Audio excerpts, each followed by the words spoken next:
Carl's whole goal, the reason he wrote the book, the reason he wanted the movie to succeed, was to make us realize how precious life is in the universe and how precious life is on our planet. And if somehow we realized that we weren't alone and that we were being invited to become citizens of a galaxy that was teeming with life, maybe we'd stop trying to destroy each other and stop trying to burn the planet to a crisp and stop trying to do ourselves in. This is the same shit we're up against today.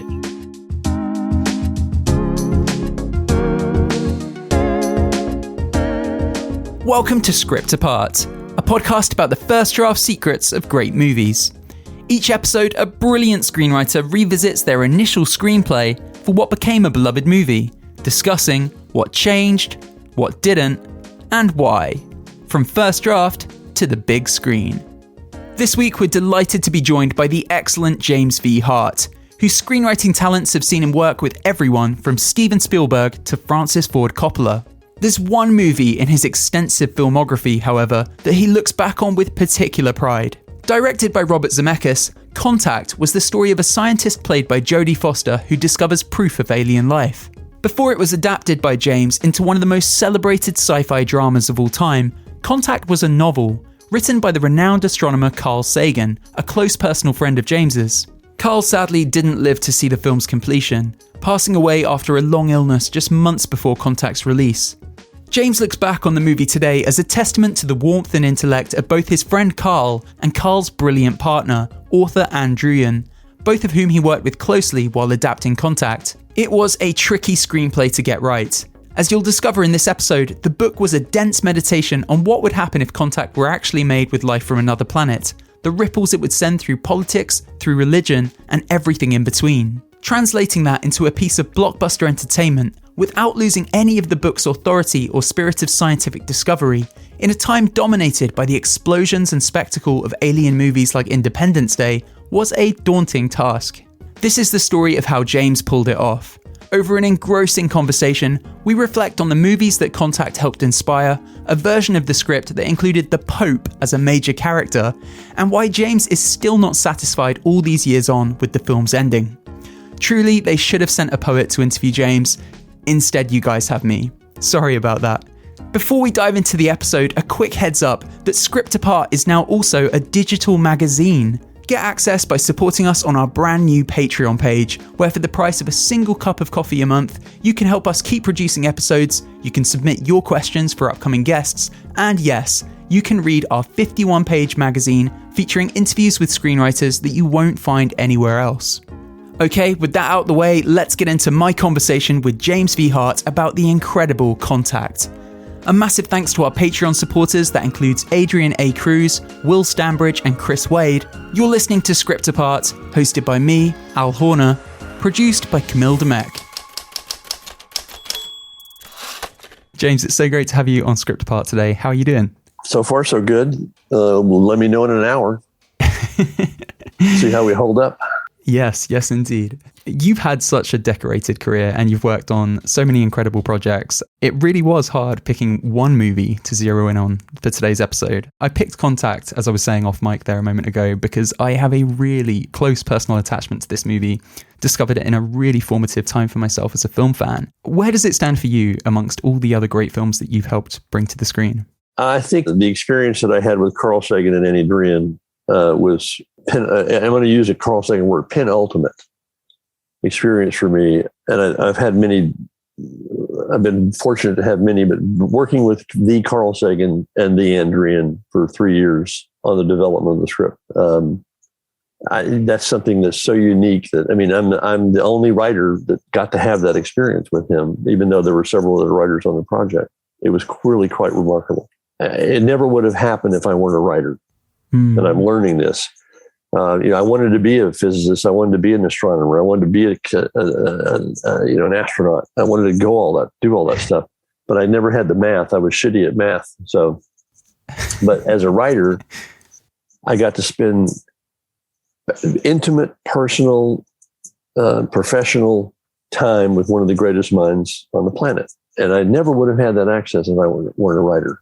And that's, I think, what I've been learning, becoming to appreciate more and more, that I'm getting these opportunities because I'm a writer, not because I'm an accountant or a banker or a teacher, although teachers would certainly have access, but because I'm a writer. This is such a scientifically authoritative, or authentic film, I should say. It really does feel rooted in the science. I wanted to ask to what degree that was something you had to play catch up on, whether you had to do lots of research to kind of get yourself up to speed with some of the complex concepts in the film. But it sounds like you always had like an interest in that. You always had a passion. It just wasn't something you were able to turn into a career, so writer instead. Carl wanted this to feel like it was actually happening, and that this is what it would be like when it happens. And it wasn't if, it was when for him. I'll tell you that story in a little bit. I did do a lot of reading, and I read Timothy Ferris's book, Coming of Age in the Milky Way. I read some books. I read Carl's books and Ann's books. Broca's Brain was an incredible book. So yes, but the big challenge was, the book is this thick, and the book is basically a long dialogue. It's probably like what Galileo did. It's a long dialogue between religion and science. And the mission part of going to the center of the galaxy, and where she meets the image of her father, was this much. And so we had to build human being feeling emotional characters where, and I'm not going to say they weren't in the book, but it was a very heavily laden scientific debate with religion. So the biggest challenge was, how do you take these science concepts and make them understandable to a viewing audience, and how can you show it visually as opposed to standing up there and talking about what it is? That was the biggest challenge. And Carl was and Ann were very generous in finding ways to visually tell the story, as opposed to a science professor lecturing the audience. So this is what you have to know before you get to watch this movie, or this is what's happening now. It's like, the last thing you want is a boring science lecture. He wanted science to be exciting. He wanted kids to be excited about being in science. He wanted young people to think that was as cool as being Indiana Jones. So that was the biggest challenge. How do you take these lofty concepts and put them into visual and layman's terms where the audience is engaged, as opposed to I don't understand. That was the biggest challenge. So Carl I would question Carl on the purpose of the subway system. He actually had two physicists work for 10 years to come up with a plausible way where what they called an Einstein-Rosen bridge could be experienced. In the book, I think in the screenplay, I described the movement through the tunnels as like peristalsis on amphetamines. That's right. So the designers had great designers, a lot of people at Weta. The designers had to take those descriptions that were lengthy in the book, and we try to minimize them in the script and visualize what they look like. I mean, I could have written 25 pages just on what that looked like. So that was our biggest challenge. How do you make it accessible for an audience, and how do they stay with you? What are the breadcrumbs you're giving the audience to keep them leaning forward and going, yeah, I get it? And I'd be interested to know, James, what can you tell me about the cultural moment that this movie arrived in? Because the late 90s, from what I remember, I was quite young, it seemed to have this groundswell of interest in alien life. And we were certainly seeing a lot of little green men on our screens at the time. You have that fun throwaway line in the film that nods to that. Try begging. Well, I was thinking more of try begging for some of that Hollywood money, as Ellie puts it. Why not? They've been making money off aliens for years, right? Yeah. It seemed like it was capping a period in which there was this interest in alien life, both in fiction and sort of in our culture. What was Contact trying to do, and how was it trying to respond to some of that? Contact took 20 years from Carl's inception in the 80s, when he had the idea. He was going to do it he wanted to do it like War of the Worlds, like a live television show. Wow. And Coppola was even involved, and it was called First Contact. The biggest hurdle to get over was there were no aliens in this. There were no little green men. There are no flying saucers. It is against every audience expectation about that Hollywood and great literature have put in front of us, that we're expecting to be invaded. We're expecting to be, there are all to be demons and creatures, And so the biggest challenge for Contact was fitting into a category or a genre that was totally unexpected. And in many cases, where are the question, where are the aliens? When do we get to see the aliens? So, and I do think that NASA was at the peak of their powers then, in terms of shuttle and also the Mars rover. I mean, Ann Druyan was part of that whole team when that first little rover landed. I do think that I don't know if Contact, I don't know if it'd be made today. I don't know, given how much of the culture is. Arrival was a good example of a movie that came along that was different. Yeah. Still had the aliens, and they still looked weird, but it was more of a human being story. So I think it was almost an enigma that Contact showed up and did as it did as well as it did, even though it wasn't well received in its initial release. It's because it's built over the years, like Hook has and Dracula has. The following has increased in Contact because it is so unique. There's not a bunch of movies out there that take this seriously and want to present the possibility of we are not alone. Spielberg did it in Close Encounters. I thought we were done with friendly aliens in Close Encounters. I thought he did E.T.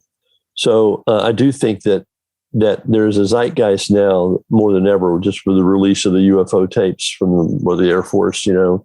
There is something in the zeitgeist about, are we alone? Is there something out there? And how do we embrace the reality of that as opposed to the Hollywood fiction? It's still unique. You watch Contact, and there's not another film that deals with the phenomenon that I'm aware of like Contact does. Absolutely.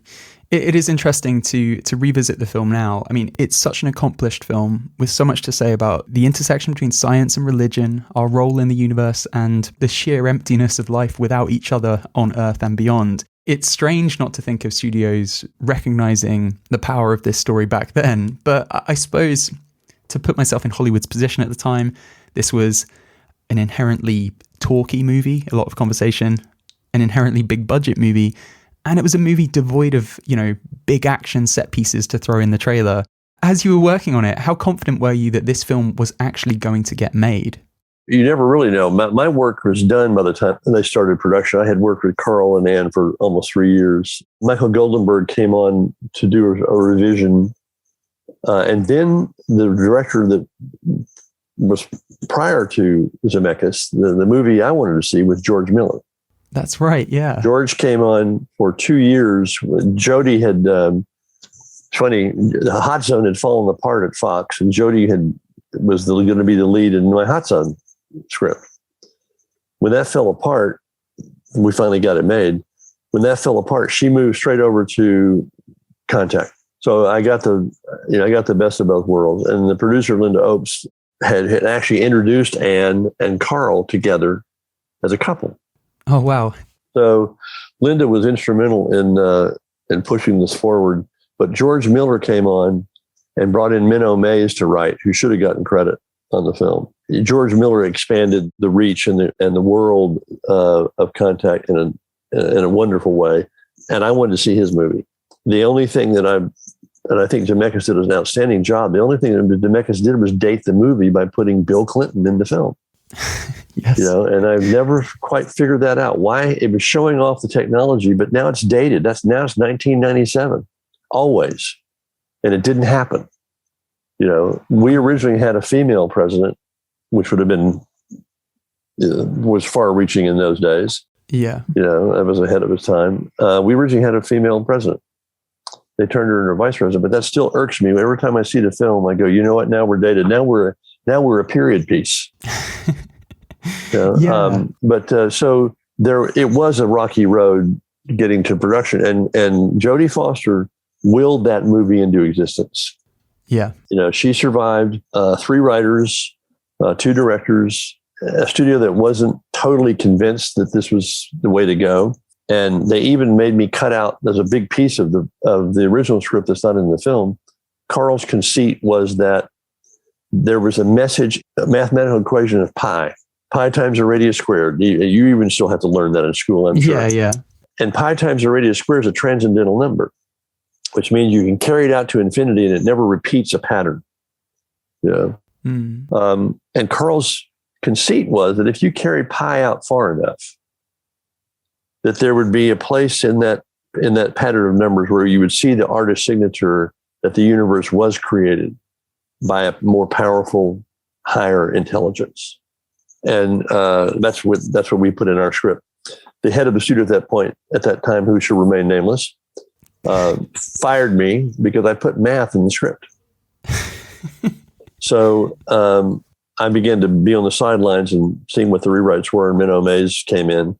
But that was the whole signature core of the book, was there is proof the universe was created inside a mathematical equation that is the same here on this Earth or 1 million light years away. It's pi times the radius squared exists throughout the universe. Mm. So I don't know why I got off on that, but it always irks me that pi's not there and that Bill Clinton is. We did not know. It was really iffy if it was going to get made or not. And the budget ballooned. A lot of what Zemeckis did brilliantly was pioneer a lot of the video, the new CG integration, where you couldn't tell. Yeah, yeah. The famous mirror shot where she runs up to the, everybody's going, how'd they do that? Yeah. And the use of light and even the machine, all those things that were new and expensive. So the movie, I think, the film came in at twice its budget, which made it harder for it to be a success.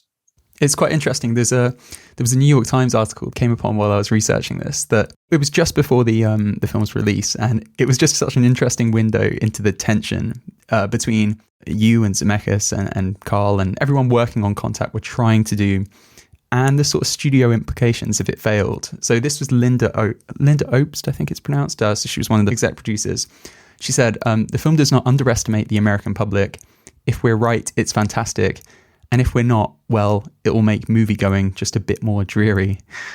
Did the stakes feel that high as you worked on it? If this thing was a bomb, a 90 million bomb, the chances of Hollywood making more films of this sophistication, of this ambition, asking the big questions that Contact does, they would have fallen away. Look, that's exactly what happened. You didn't see another film like Contact until Arrival.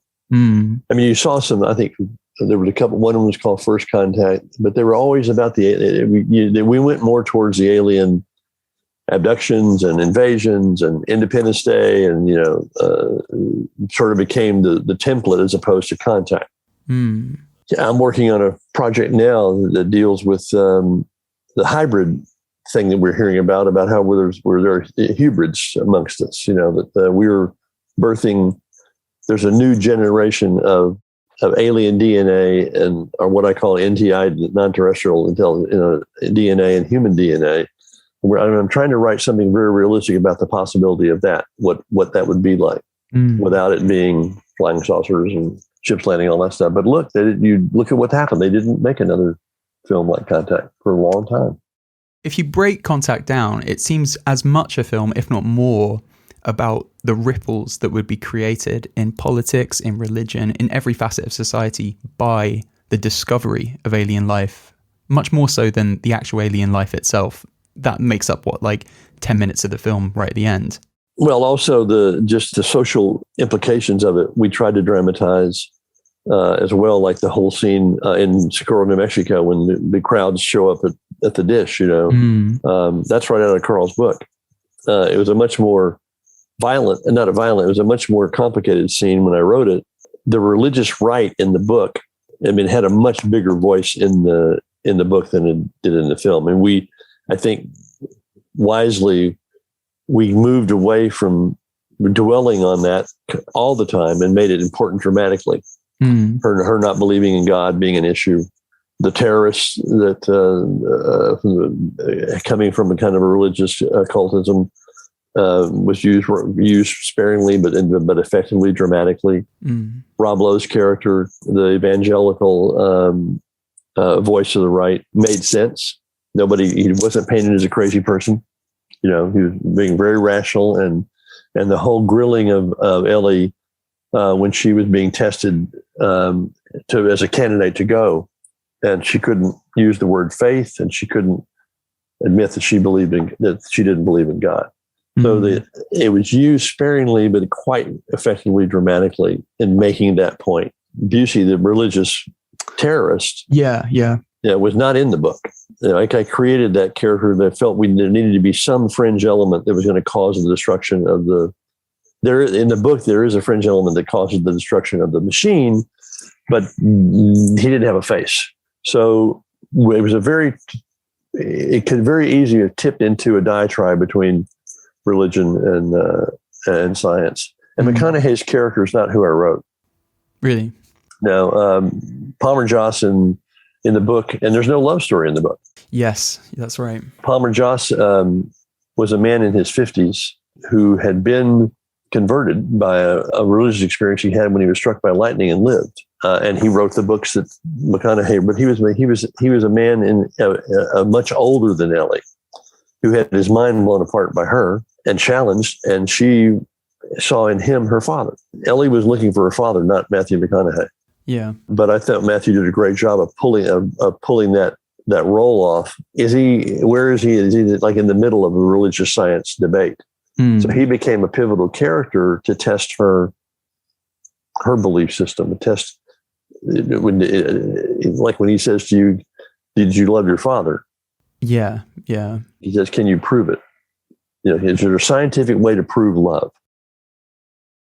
Another scene we didn't shoot that was in the script was in that same scene when they're together at that big soiree, and she steps out in the dress and everything. This was at the National Science Museum in DC, and there's a Foucault prism, big giant fulcrum, which big steel ball on a cable, and you raise the ball up and it swings and pendulums. Yeah. And the law of physics is that whatever the height of that ball is, when you drop it, it's only going to swing to the same height. It's not going to swing higher.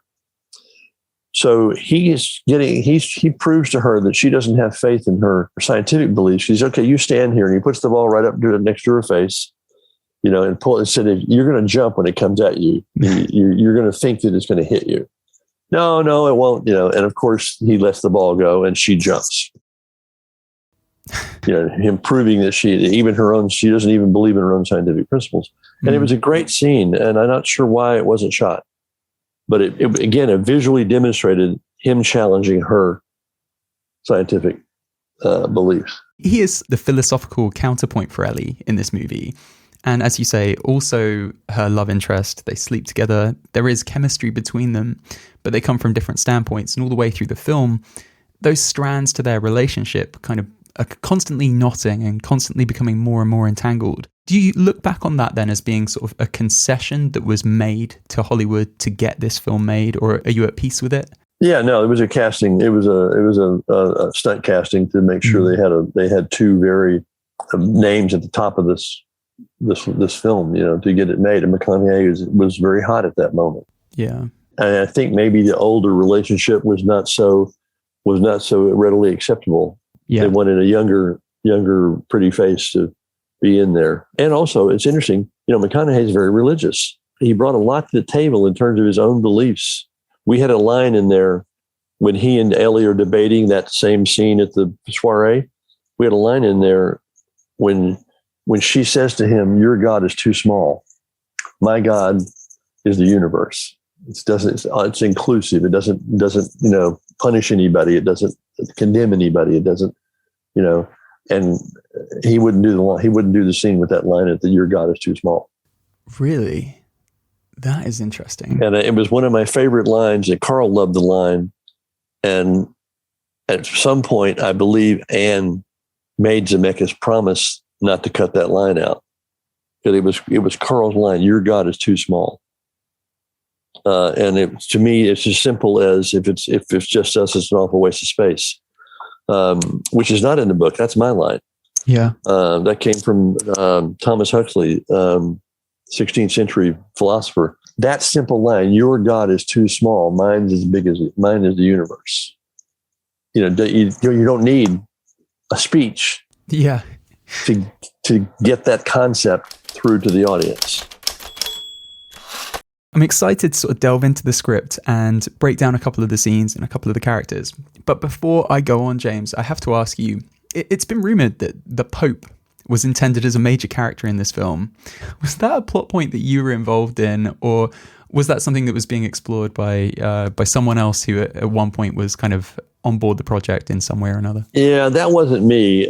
We discussed how far to go with the religion, and I think in my draft, it went pretty far in terms of exposing the dilemma.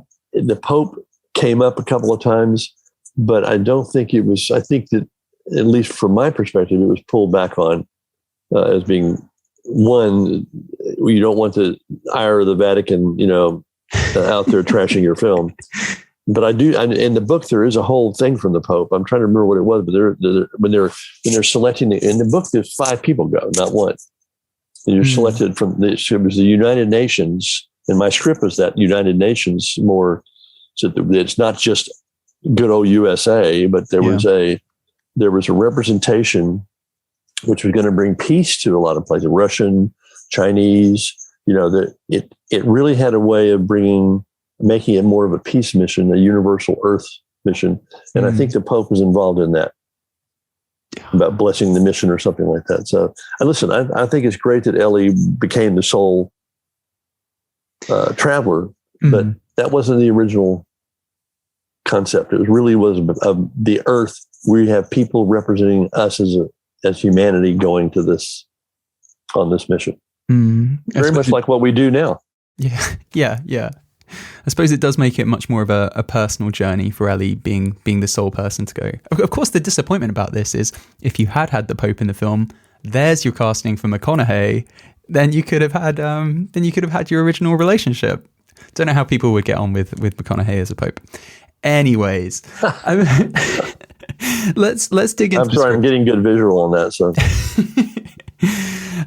Contact 2. Here we go. Yeah. All right. You're blessed. Exactly. So the opening scene is so arresting. We begin on the universe 8 billion light years from Earth. The cosmos is on the grandest scale we know, suspended in silence. Clusters of galaxies strewn like sea froth, whirls and smudges of light representing hundreds of billions of stars each. Milky Way galaxy, a view from the edge of the majestic spiraling disk, tens of thousands of light years across.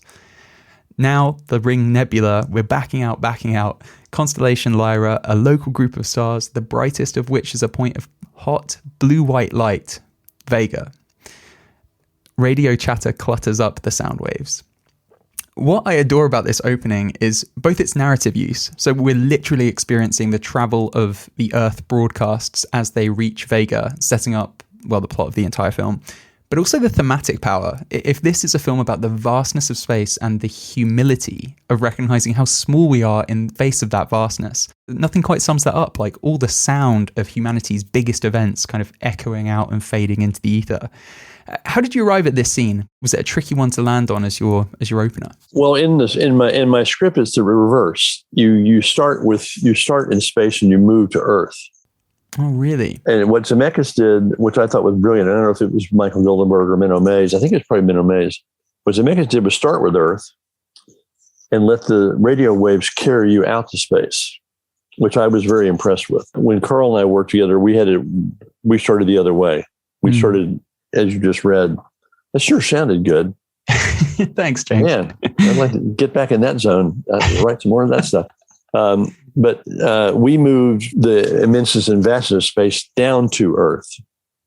And as the message got closer, I also intercut Ellie's life. I mean, we have her being born. We have her as a young girl with her father. We have her at Caltech. We have, as the message gets closer and closer to Earth, she is growing. They're moving like this. She's growing up, and the signal is moving closer and closer until they finally, when she's there in New Mexico, it happens. I thought the opening was brilliant, and I went, wow, why didn't we think of that? And it made sense because all the radio waves, and you finally even hear Hitler. If you listen close enough, you hear Hitler. You do, yeah. In that exchange. It also lets you know how much time is passing on Earth. Just by the change in the music, the change in the news reports, the change in, it lets you know what's happening on Earth during this, this journey of these sound waves going out into the planet. The idea was the same. The immenseness and vastness of space the minuteness of our planet, and yet we're broadcasting these signals, to the universe, to the gods, to the heavens. It's a big place to find any other life. That was Carl's thing. He wanted us to wake up and realize how precious life is in the universe. Carl's whole goal, for the reason he wrote the book, the reason he wanted the movie to succeed, was to make us realize how precious life is in the universe and how precious life is on our planet.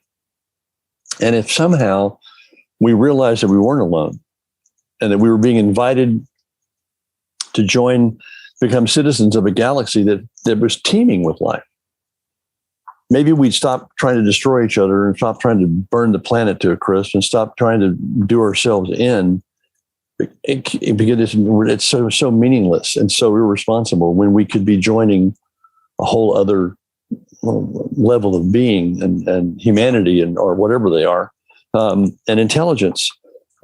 He was hoping that in truth that it would polarize us as a planet and as a species. That's why I'm watching the response to the UFO stuff now, and people are still poo-pooing it, going, we didn't really mean it. Yeah. But that was his goal, was to make us realize how precious life is on this planet. And I think we're starting to learn that when we're watching what's happening to our climate and what it's doing to us. That with the vastness and the fact that there's a little tiny dot there, a little blue dot with life on it, that why would you want to destroy that? Yeah. Why would you want to make that become extinct?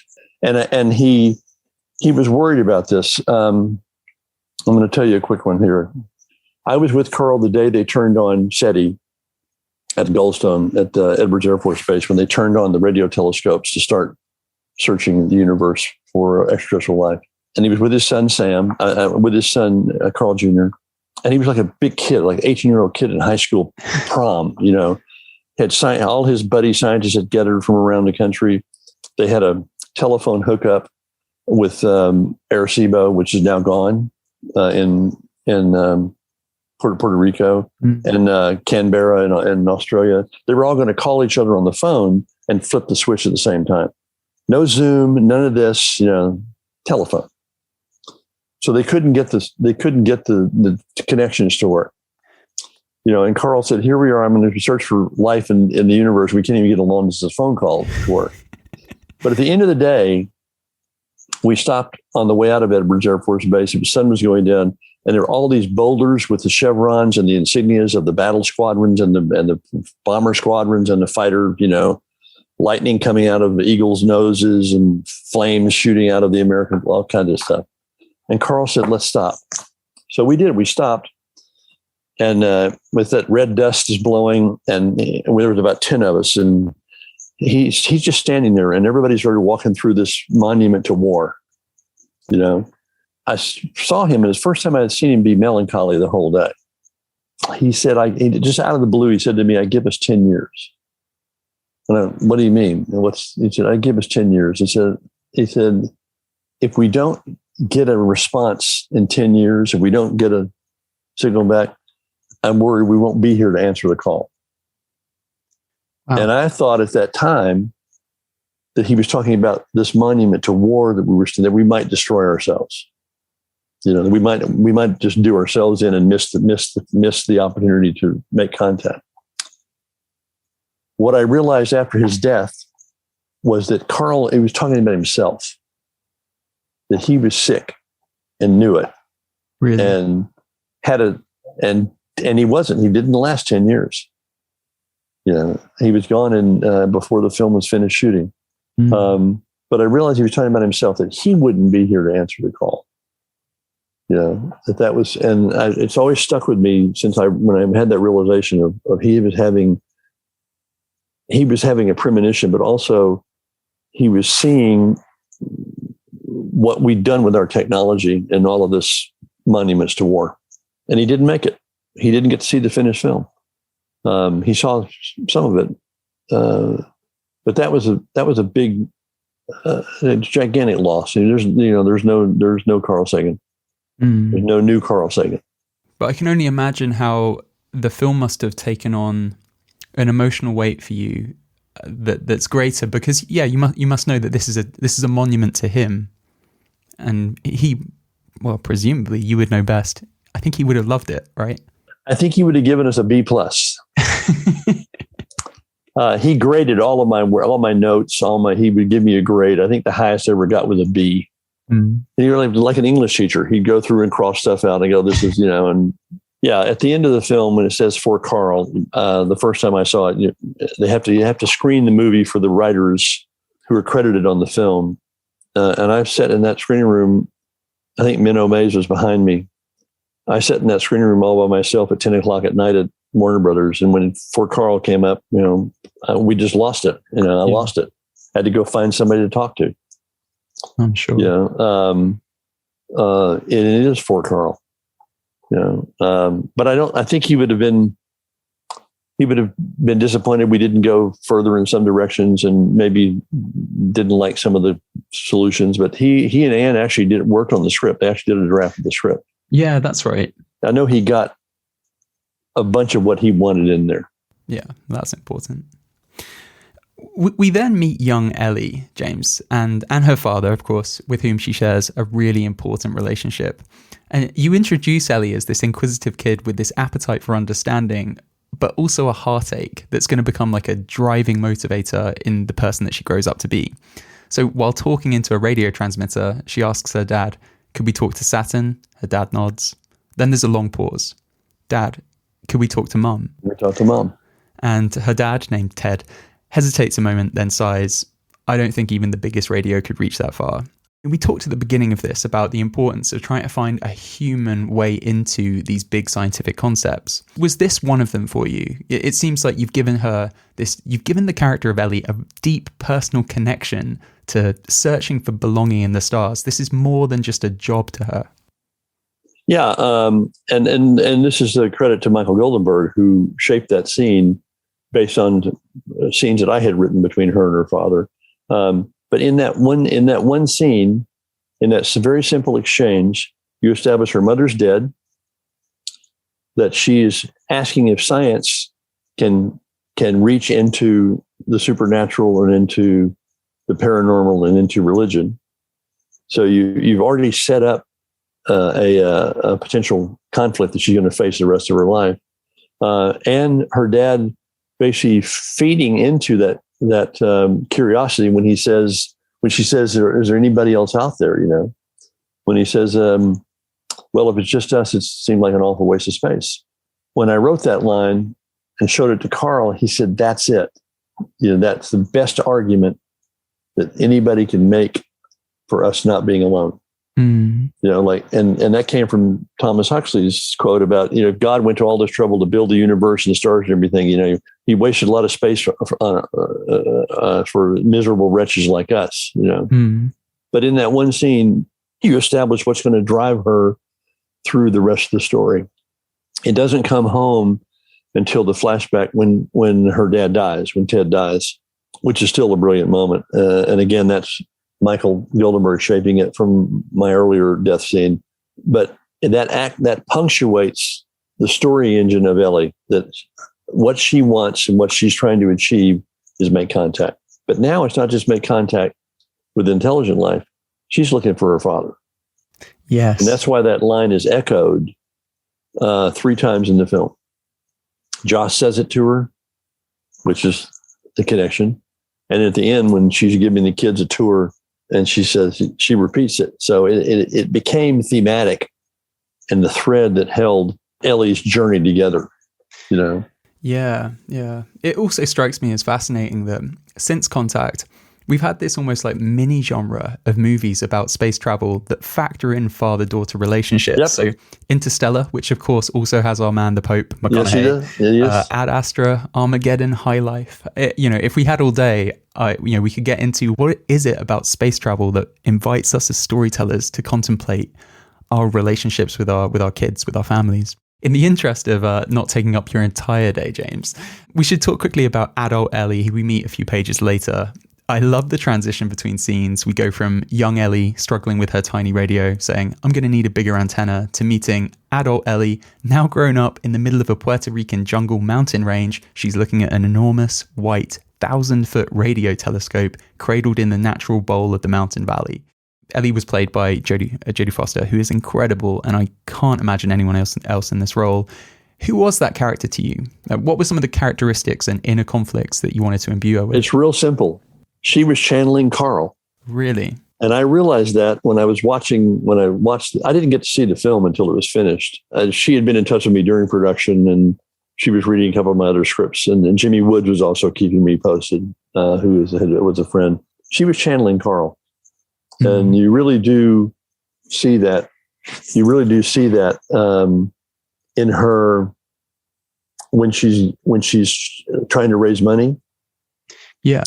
And when she's being tested at the hearing, that last hearing where Woods is throwing the book at her, and just in her dogged persistence on pursuing the truth and pursuing against all odds and everything, she was fearless. So for me, she had spent considerable time with Carl, and she's young Carl Sagan. Also, the other one too is Ann Druyan.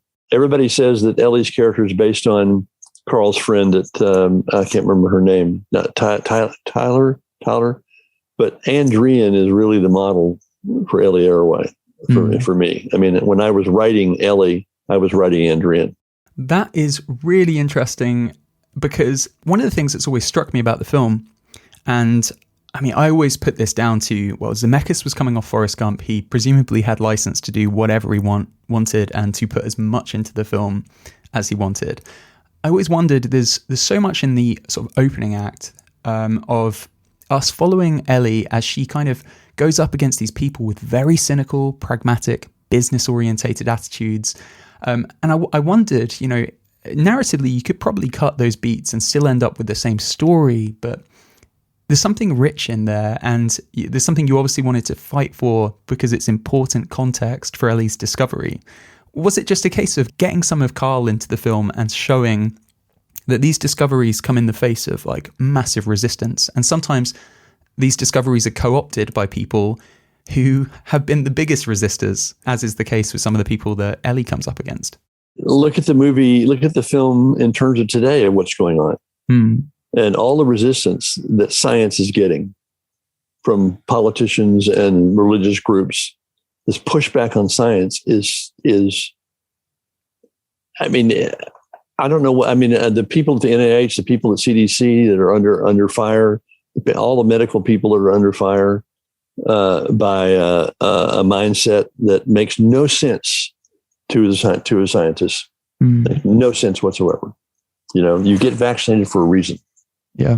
That's when I watched it not too long ago, and I'm going, this is the same shit we're up against today. Science has to butt heads with people who don't care or who don't understand or who don't want to care or who don't want to have their belief system rocked by something new. The virus doesn't give a shit about your politics. It's going to kill you or infect you. Doesn't matter what God you believe in. Yeah. So Ellie was facing the same kind of resistance. What do you mean, little green? That's why they do Little Green Men. Yeah, there's a joke. It's she's the one over there doing the little. And that's what what Drummond tells her. We're going to ruin your career, and it still didn't stop her. And that to me is Carl. I do want to tell you one Carl story that will demonstrate to you the kind of person he was. And why Ellie was just, it's almost like Ellie, it's Ellie at the end when she's with the kids.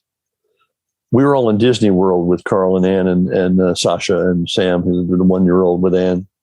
My son and my daughter, who both now, my daughter's a writer-director and my son's a writer. But we all were in Disney World together. The kids are I don't know, 6 and 9 at that point. And Sasha's the same age as Julia and Sam is 1-year-old. And so we're all having breakfast together in one of those big Disney World places. And here come the Disney characters in, Mickey and Pluto and Goofy and Donald and everybody and Minnie. And they've got their big hands and their big heads. And Sam is just like mesmerized. He's sitting on Carl's knee. and Goofy comes over to the table and is smiling and doing his thing, and I'm just watching Carl watch this character. They're not allowed to speak. And Sam is clapping, and Carl says, "Excuse me, Mr. Goofy, but do they give you special nonverbal training in nonverbal communication?" And Goofy turns down and looks at Carl and goes, and then goes back, yeah. And Carl just keeps watching him. He goes, "Mr. Goofy, another question. When a child is afraid of you, do they give you any special way to deal with that fear and make them feel comfortable?" Goofy's like, and by this time, my wife and I are going, whoever's inside Goofy's costume knows he's talking to Carl Sagan, And they had 2 or 3 exchanges. And finally, Goofy sits down at the table, takes his autograph pad with his big paw and starts writing out the answers for Carl. And Carl is dead. He's genuine. He's not putting this person on. He is genuinely interested in how people communicate. And then the other tables are going, why doesn't Goofy come to our table? Mom, why does he, can we go? That's who Carl was. It didn't matter whether he was talking to Goofy or the Pope. He was interested in how we communicate, how we reach each other, how we connect to each other. And I think that's the purest. I had many stories about Carl, but I think that's the purest moment for me when I saw him as the father with his child sitting on his knee, still doing what Carl Sagan does. Oh, wow. And he's more interested in what's out there than himself. That's so lovely. Haddon is a character that I wanted to discuss. He's the hardest character in the movie to pin down. You're never quite sure if he's altruistic, maniacal, or a bit of both, somewhere in between. Good. Later in the movie, of course, he'll be used as this plausible explanation for why what Ellie experiences might not have happened at all. But his presence in the script feels like he's more than just a red herring. Can you tell me about why you needed this character and what you wished to explore through him? Well, I loved the character in the book. He got a huge part in the book. Haddon is a brilliant engineer, but he's also he's almost like Richard Branson. Yeah, where he's a big showman, and he actually built a sex resort out on Long Island called Babylon. Where you reenact all the Roman stuff, but it's all about sex. Amusement park. Is that right? Yeah, he's like a Disney World for adults.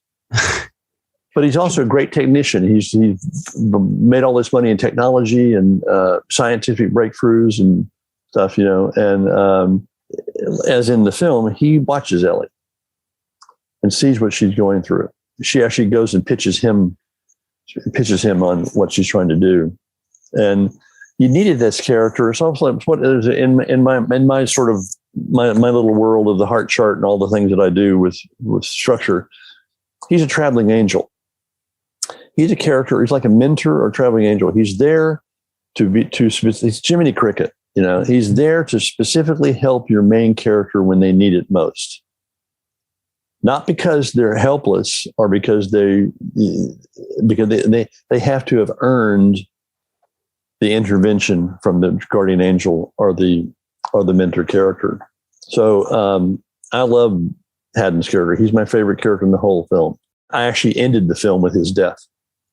He actually in our story, he's the one who carries us out in the universe and shows us pi and shows us how the perfect circle does not exist in nature. It was created.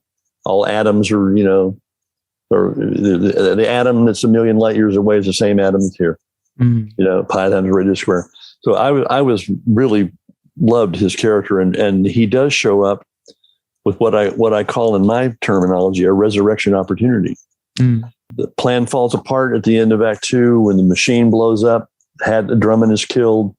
They've got no way to get to fulfill the mission. They can't build another machine. And Haddon has that great moment where, want to take a ride? That he used his expertise and used his abilities to build a second machine. Without that, Ellie can't go. She can't fulfill her destiny. So And they do the same exact thing in The Martian. Yes. Exactly the same thing in The Martian. Oh, we're Chinese. We have you need a spare rocket ship, when the ship blows up. And you see that resurrection opportunity used over and over and over again in films. It used to be called Deus Ex Machinas, which, the gods intervene on your behalf, but that's not what this is. Ellie earned this, she earned this right to go, and Haddon was smart enough to know that, they might just need a spare. Yes. I love his character, and Wood was incredible. We lost him way too soon, but for that little bit he has, you can't take him out of the story. Yeah. You can't cut him out of the story and have the same story. Well, you lose the opportunity to have that really powerful ambiguity at the end, which we'll get to in a moment. But thank you. I'm glad we're going to do that, because I got some things to say about that. Well, the scene where the alien sound is discovered for the first time is so thrilling, and it was hugely valuable to read on the page, because this could have been a scene where the sound, in real life, it probably would have been detected on a computer in a boring room. Very little cinematic urgency to it. You managed to turn it into this car chase and inject a bit of that urgency. We're cutting back and forth between Ellie and the speeding car and this race against time to kind of lock onto the signal before it's lost with her colleagues. Then we have the Hitler image, which is such a disarming moment. And from what I've read, that's actually rooted in some factual accuracy. Oh, yeah. Yeah. That was the 1937 broadcast that left Earth, and it would had all that time to travel and come back. First television signal. Yeah, it's the sort of thing, I heard someone describe it once as the sort of thing they can imagine Carl reciting as at a dinner party. So did you know that if aliens ever received a broadcast from us, guess who it would be? Exactly. Exactly. That to me is the brilliant and ingenious part of this, because that anticipation, which Carl and Ann wrote very well in the book, is very well represented on the screen.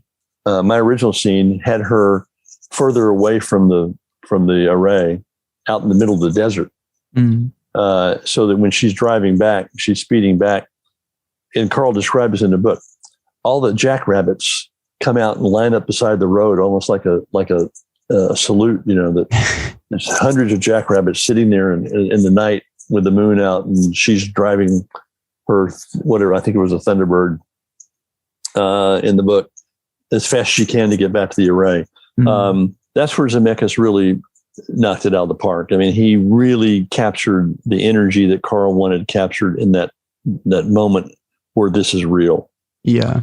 I also had her listening to washing machines, listening to windmills. She was trying to find that signal in the chaos, but it could have very easily been a limited series, but no, we weren't doing that in those days. We had to pack everything into 2 hours. But no, it is, and I can do the signal.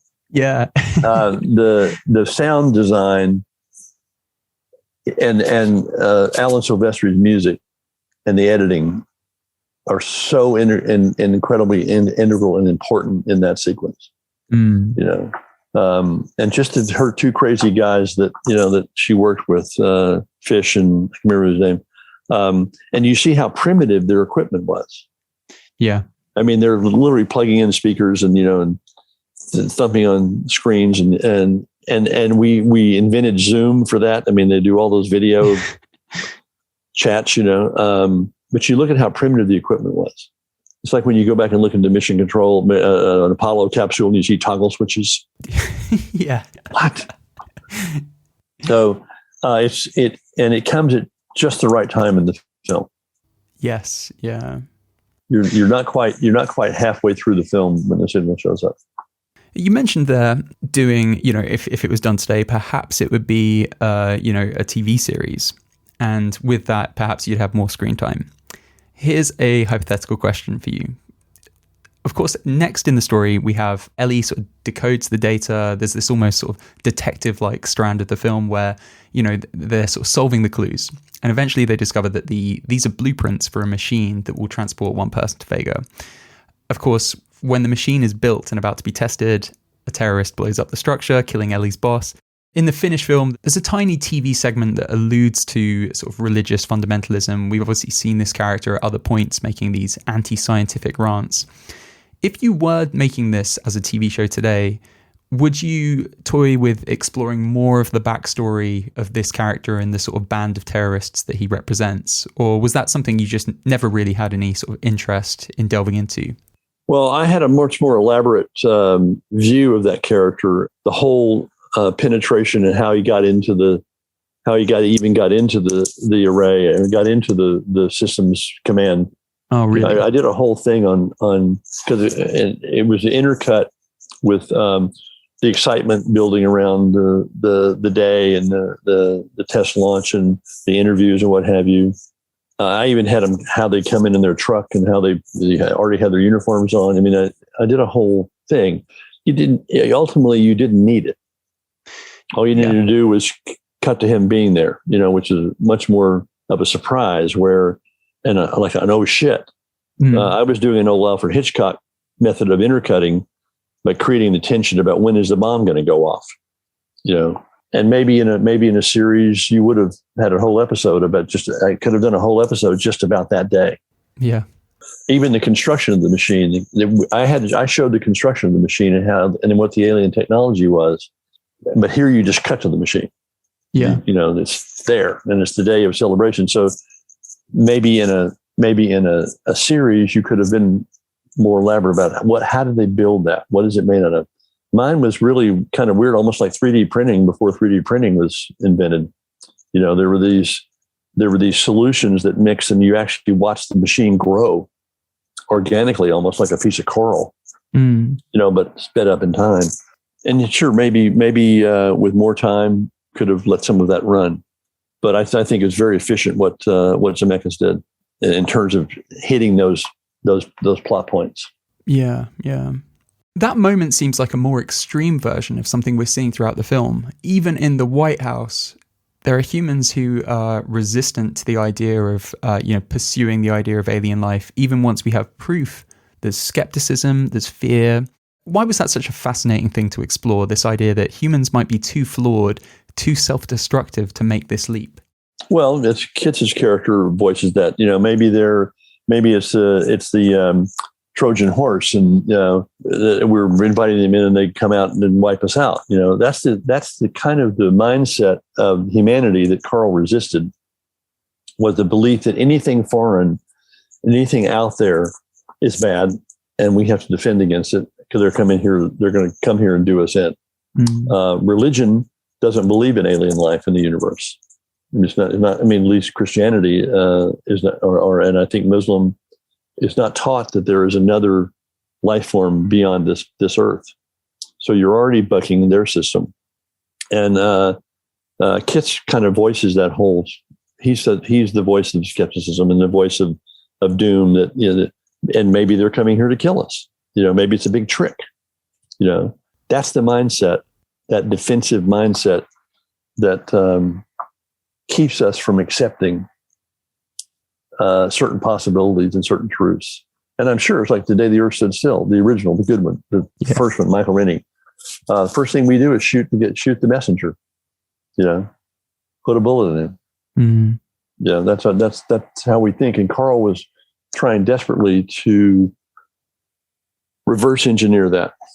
But he didn't ignore the religious question and the philosophical questions. He played right into them. In the book, he even goes in deeper. Yeah. So we didn't avoid it, and we can't.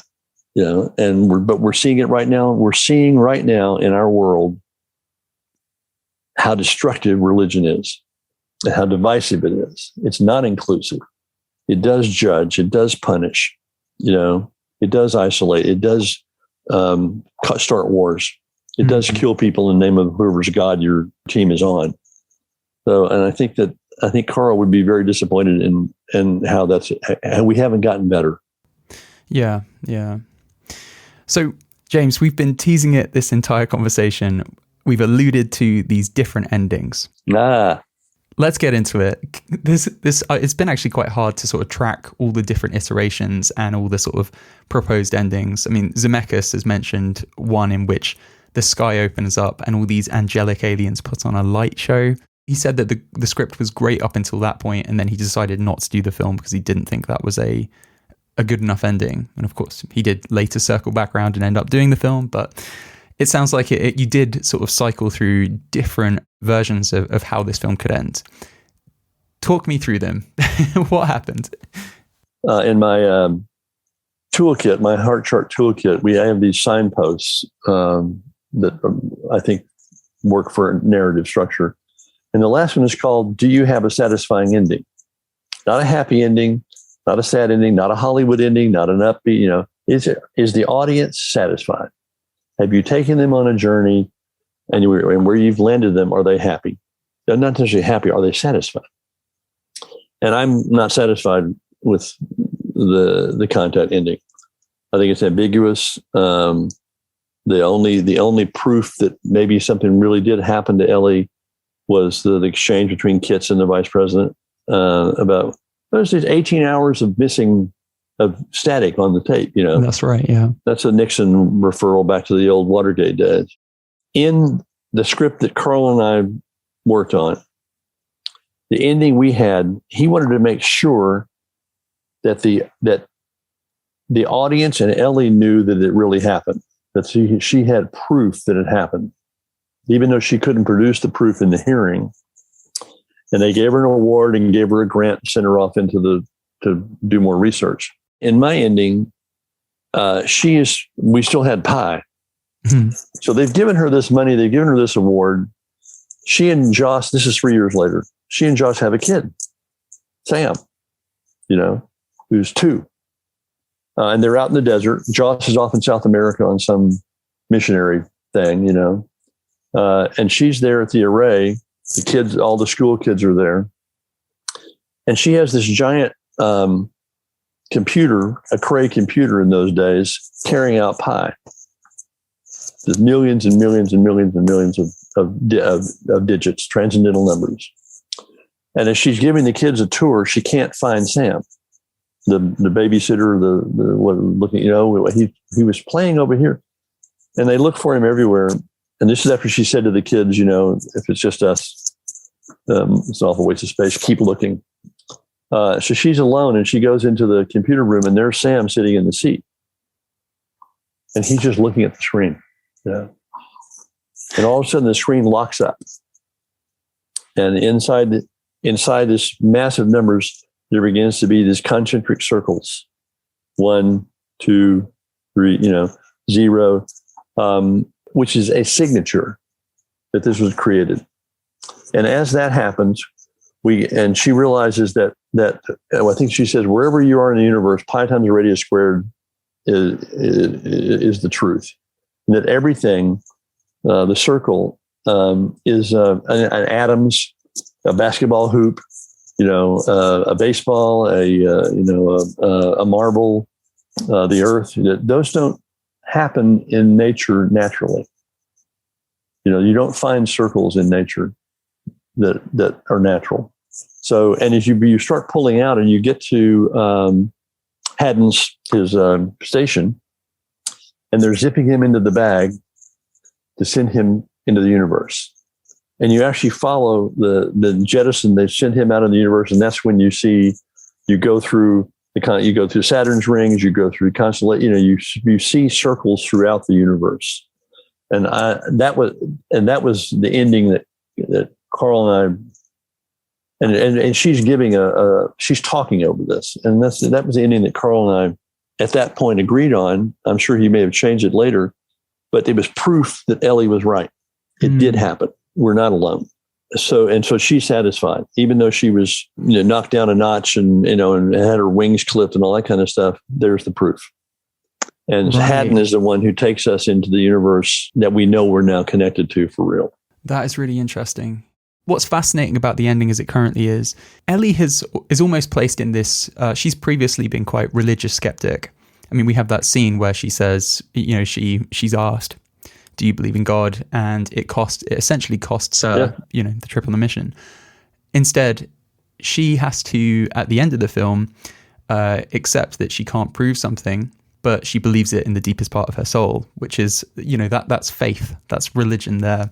It's interesting that was that a Zemeckis thing that he added in, or how did that find its way into the script? I don't know. I just know that when it was, I was told that it was cut out and they were doing, pie was gone. And if you remember the scene, Ellie she holds up her hand and there's a little sparkling ring in her hand when she's sitting there on the cliff. Her father, that's the last thing her father shows her, is his hand with that little glowing ring. That is our reference to pie. Right. That's the eternal circle that connects all of us. Yeah. And that was it. And I'm going, okay, well, what does that mean?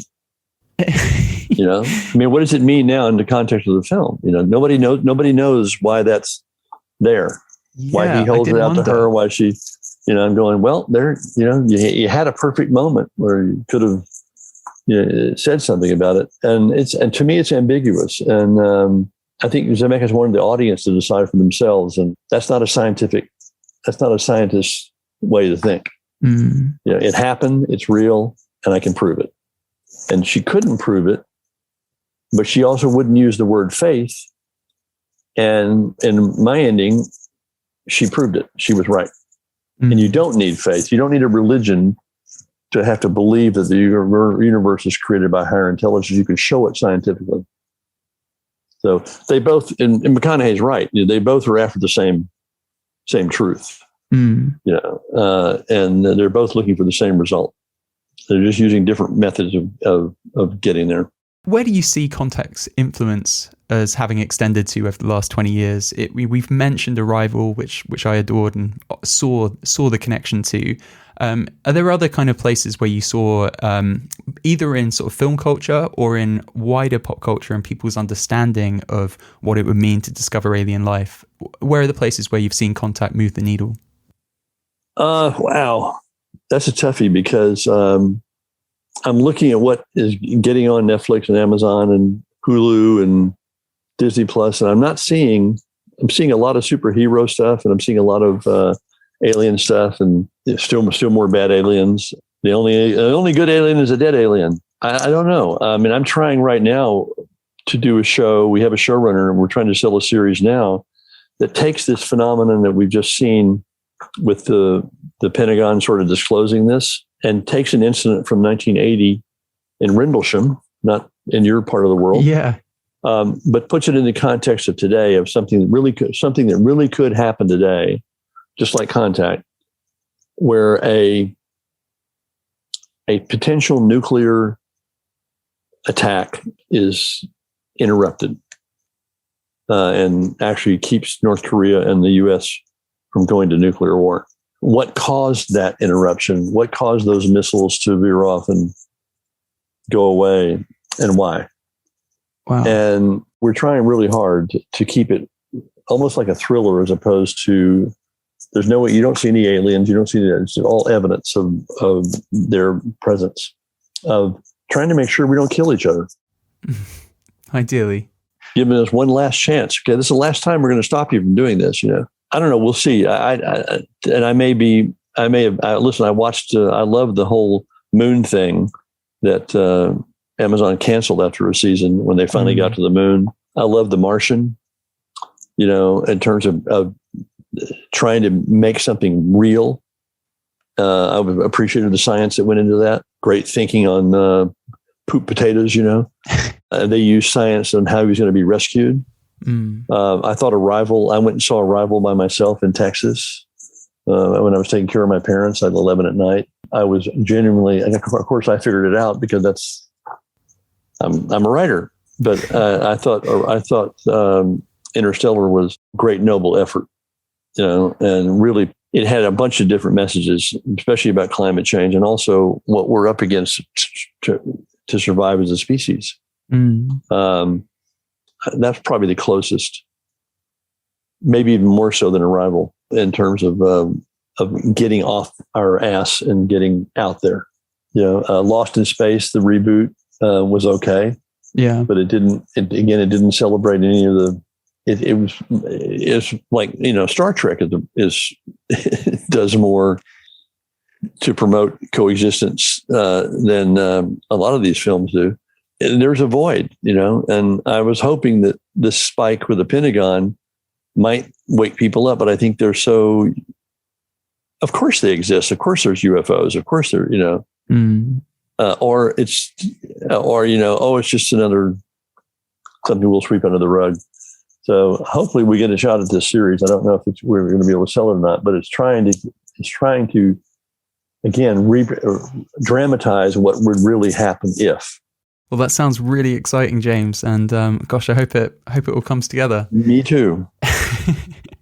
All right, well, I should let you go, but this has been such a blast, as I'm sure you've been able to tell from this conversation. I'm obsessed with this film and have been since quite a young age. So thank you so much for coming on Script Apart, James. My pleasure, and it's not a waste of space. You've been listening to Script Apart, hosted by me, Al Horner, produced by Camille Demek. Thanks for tuning in. We'll see you next time.